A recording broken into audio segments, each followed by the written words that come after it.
Hello and welcome back to Solomon's Cave. In this video, we'll be taking our first look at accents in Biblical Hebrew. Specifically, we'll look at 5 accents that have to do with structuring the Hebrew verse. Because the first thing you should know is that Hebrew, at least Biblical Hebrew, has no periods or commas, colons, question marks or any other kind of punctuation that we use in English today. Instead, it has a variety of other accents or symbols that it uses to help the reader with getting a grip on the structure of what is being said. And it also helps you if you want to read the text out loud. So regarding verses, it is important to know that the verses you see in English Bibles are basically taken over from the Hebrew Bible. But in order to indicate that one verse ends and another begins, the Hebrew scribes did not write a number, but instead they added 2 markings at the end of a verse. You can see them here in orange. The first one is a small vertical line underneath one of the consonants. This little line is called a siluk. And then at the very end of the last word, there is something that looks like a colon, and that is what is called a sof pasuk. So here you can see 6 verses on the screen.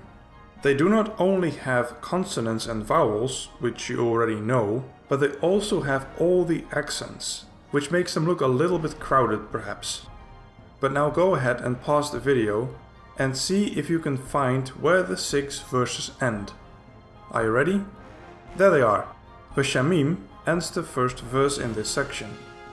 Gen the second, Hakochavim the third, Haaretz the 4th, Tov the 5th, and finally Revi'i the 6th. Alright, what's next? How are verses divided or structured internally? Well, that would be with these fellows here. An upside down V that is called an Atnach. Most verses have 1, including these 5 verses. In this font the Atnach looks a little bit different, but you should be able to recognize them. Okay, pause the video again if you haven't found all 5 of them yet, because here they come. There. In the first verse it is in Elohim, then the second verse it is Tehom, in the third verse Or, in the fourth verse Tov, and in the 5th and final verse it is Laila. And to give you an impression of where in translation these Atnachs are found, here's the English text. In the beginning God created, Atnach, the heaven and the earth. And the earth was empty and formless, and darkness was on the surface of the deep, Atnach. And the Spirit of God moved on the surface of the water. And God said, "Let there be light," Atnach. And there was light. And God saw that the light was good, Atnach. And God separated the light from the darkness.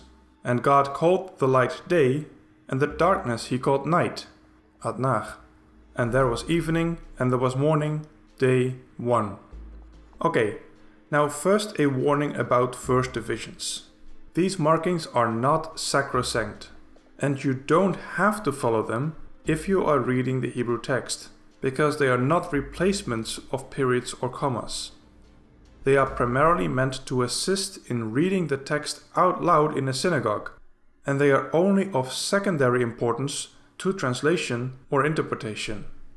Now, after separating one verse from another and the major division of the Atnach, let's look at the minor divisions. And here you have the most common one.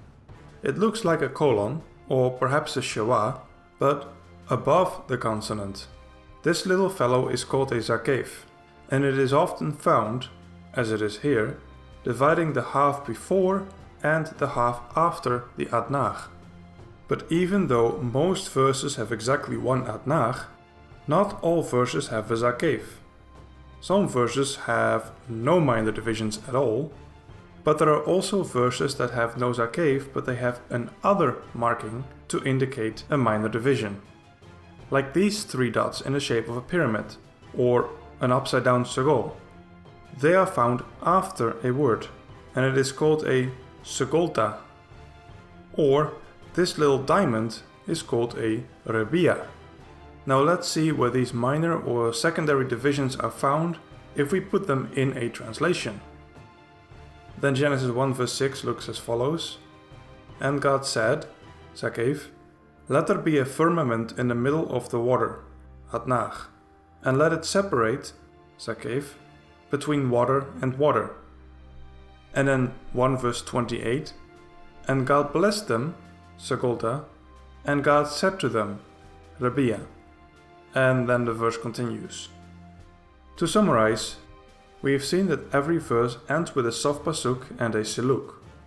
Then almost every verse has precisely one Atnach, and most verses have one or more of the following: a Zakev, a Sagolta, or a Rabia. And when we delve even deeper in questions of pronunciation, emphasis, and other related topics, here is one important fact to remember. These accents are always placed with the consonant or the syllable that has the emphasis. And with that, I'll end this video about Hebrew accents. Stay tuned for my next videos about Hebrew, the Bible, and philosophy.